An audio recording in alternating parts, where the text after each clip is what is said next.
Hello everyone, welcome back to another vegan and gluten-free recipe. I'm so incredibly excited for this recipe because I am a huge fan of The Last of Us. This recipe was inspired by that show. It's this batch of black rice ramen noodles with cordyceps. In the video game franchise and in the TV show, the mushrooms evolve with global warming and eventually are able to infect humans. Humans become these like mushroom monsters. So of course it's a little unsettling to have cordyceps right here, even though they're very natural and you can forage them. Anyways, all that being said, let's get into this recipe. First, I'm gonna go through the 9 ingredients I'm using to make these cordyceps ramen noodles. First up, I'm using 2 blocks of uncooked black rice ramen noodles. You can use regular ramen noodles for this. I actually thought that the black rice ramen noodles would be a little creepier and also would help you see the cordyceps mushrooms better. There's also 1/2 cup of these creepy crawly cordyceps mushrooms. I'll show you what they look like. If there wasn't a video game, if there wasn't a show, they wouldn't be that creepy, but yes, you kind of become triggered when you see cordyceps if you do know the franchise. 1 tablespoon of hoisin sauce, 1 tablespoon of extra virgin olive oil, 1/2 tablespoon of rice vinegar, 1/2 tablespoon of pure maple syrup, 1/4 teaspoon of salt, 5 twists of ground black pepper, and finally a sprinkle of sesame seeds on top of the cordyceps ramen noodles at the very end. And one final thing about the ingredients, you're gonna want a large soup pot with water, and I've actually got that already going on my stovetop, kind of the one last bit of the recipe list you'll wanna have. All right, now let's go through the 7 steps of this recipe, and I've linked the recipe that I'm following down in the description box. It comes from Fungi John, I never know how to say that. For step number 1, I'll rehydrate these dried cordyceps. If you have fresh cordyceps, then you can just skip this step. The way I'll do that is to take 1/2 cup of the dried cordyceps and place them in a bowl, and then I'll fill the bowl with room temperature lukewarm water and let them soak for about 5 minutes. After they're done soaking, I'll drain the cordyceps, pat them dry, and set them to the side. For step number 2, I'll make the marinade that the cordyceps will marinate in. So those ingredients for the marinade will be the extra virgin olive oil, the hoisin sauce, the rice vinegar, the maple syrup, and the salt and pepper. I'll whisk those 6 ingredients together in a small bowl until they're well combined. For step number 3, I'll add the rehydrated cordyceps mushrooms into the bowl with the marinade. I'll stir everything together and then just let the cordyceps mushrooms hang out in that bowl to marinate. Then I'll move on to step number 4, which is to cook 2 blocks of this black rice ramen. I'll take the 2 blocks and put them into the large soup pot. I'll let the ramen cook at a simmer, so I'll turn the heat down to probably medium heat. Cook the ramen noodles for about 6 minutes and then make sure to stir it every few minutes so they don't get stuck together. For step number 5, I'll drain the cooked black rice ramen noodles into my sink using a strainer, and then I'll rinse them in cold water, put them into a bowl, and let them hang out off to the side. For step number 6, I'll drizzle a little bit of the extra virgin olive oil into a skillet. I'll let that olive oil heat up for a few minutes, and then I'll saute the marinated cordyceps in the skillet for about 3 minutes on medium heat. And then for step number 7, the last step of this lovely cordyceps ramen recipe, I'll dish up the ramen on a plate right here at my countertop. I'll start with the ramen, and then I'll add the marinated and sauteed cordyceps on top, and then sprinkle and top it all off with some of the sesame seeds. That's everything for this recipe, so let's get started with step number 1, which is to get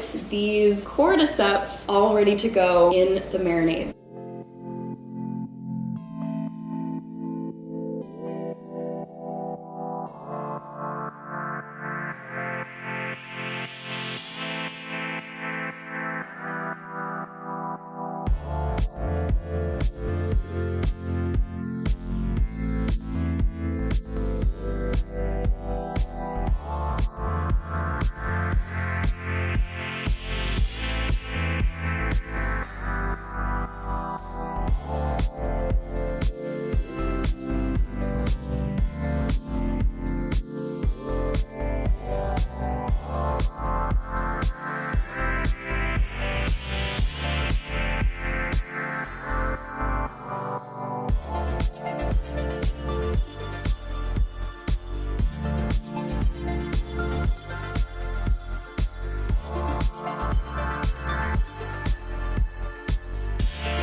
Last step, everybody, step number 7, time to plate up these black rice ramen noodles and then put the cordyceps on top. So let's just get it on the plate. Oh, this looks so cool. You know what? Why not just use a little more of this stuff? And what I should have done actually is drizzle a little bit of olive oil on these noodles so that they aren't as sticky. This rice is pretty sticky. And now the star of the show, the cordyceps. I'm hoping for a little bit of contrast so you can see, but honestly, they do look like noodles. Cordyceps is just this long, stringy type of mushroom. Oh gosh, how goofy is this? I kind of wanted it to be creepy, you know? I wanted it to fit with the vibe of the show and the video game. So all that's left now is a little sprinkle of the sesame seeds. Ooh, I'm loving the colors. They're so unusual. Not really colors you see together on a plate that often, at least in my experience. The ramen noodles alone, I think, are so unique. I actually had never heard of black rice itself. And then of course I didn't know there was such a thing as black rice ramen. You can see how the black rice ramen noodles came out more purpley than black. And then I'll just pick up one of these cordyceps. By looking at them and not knowing what it was, I probably would just be like, oh, it's some kind of topping or some kind of other noodle, like a soba noodle maybe. I'm not entirely having second thoughts, but I'm like, ooh, I'm about to try cordyceps. But without further ado, let's dig in. I'm so interested to see what the consistency of this is gonna be like. Happy final week of The Last of Us Season 2.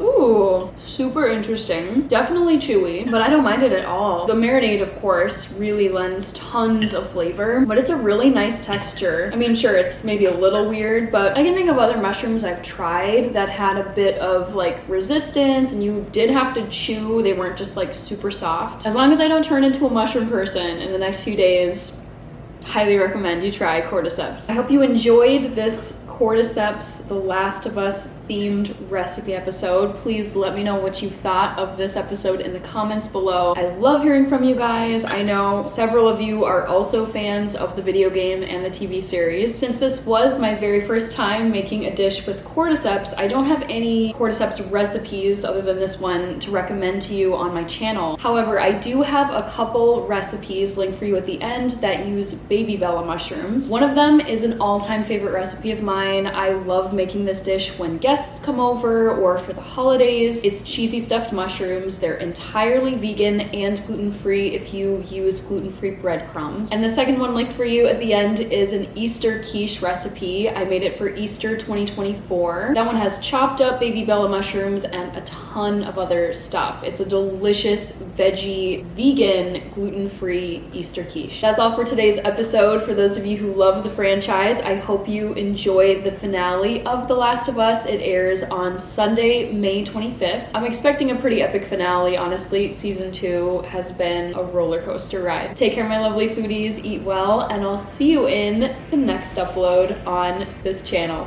Bye!